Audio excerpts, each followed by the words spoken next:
Ladies and gentlemen, I am SidAlpha. As some of you are aware, one of the series of videos on this channel is called Asset Flippers for reasons that should be fairly obvious. In it, I'd covered such crap peddlers as Crimson Duck, Silicon Echo, and Zonitron Productions. Now, up until recently, it was a simple matter of calling out their asset flips and making sure people were aware so they could be steered away from these wastes of time and money. That is, until it was discovered that these groups were all one and the same, merely sock puppet accounts for Silicon Echo, them and about a dozen others. Now, once this was found out, both myself and the Steam group Sentinels of the Store went about trying to spread the word about Silicon Echo to as many people as possible.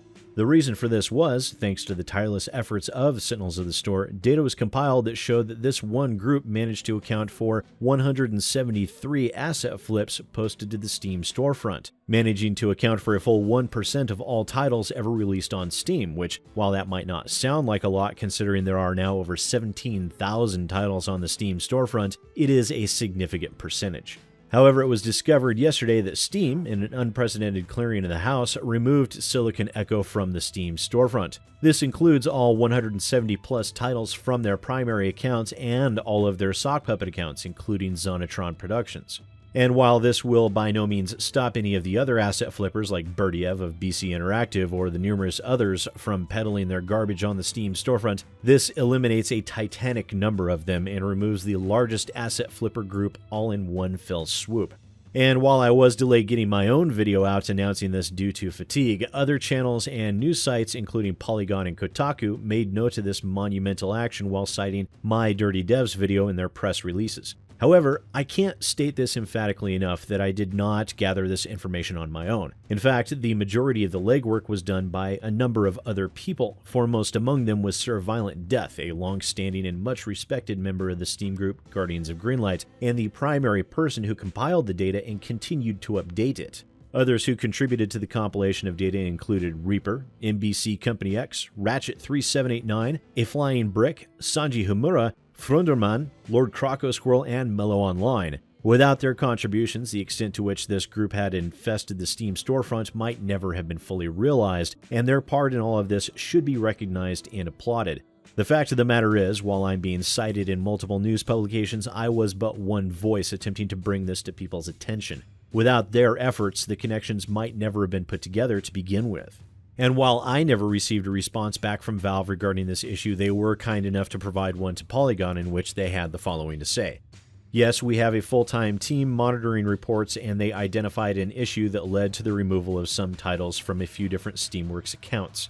These accounts were generating a lot of reports and frustration from customers and other developers. It turns out that the bad actors were all the same person operating under different accounts.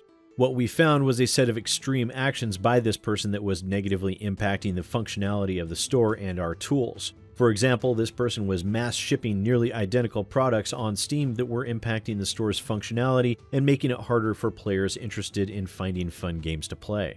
This developer was also abusing Steam keys and misrepresenting themselves on the Steam store. As a result, we have removed those games from the Steam store and ended our business relationship with them. The Steam platform is open, but we do ask developers to respect our customers and our policies. Spamming cloned games or manipulating our store tools isn't something we will tolerate. Our priority is helping players find games they will enjoy playing.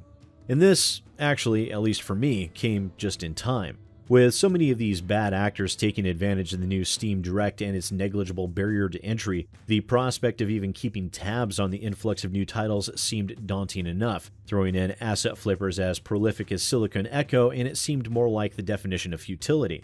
However, with a step like this, legitimate games developers will more easily be able to gain visibility, something which is becoming ever more difficult in today's Steam market that contains seemingly no checks and no balances. It's a good feeling to know that I've actually been a part of something positive for the gaming community, and I hope that Valve continues to remove these bad actors who attempt to dupe consumers and steal visibility from real games developers out there. We have a long way to go, but this shows that if consumers stand up and take notice, Valve can be spurred into action. So thank you to everyone who is a part of this, and a huge thanks to the members of Sentinels of the Store whose continued efforts made this possible. Now, if you're interested in taking a look at Sentinels of the Store, I will put a link down in the description. In the meantime, don't forget to let me know what you think about all of this down in the comments below. Once again, ladies and gentlemen, I am SidAlpha. and I'll see you next time.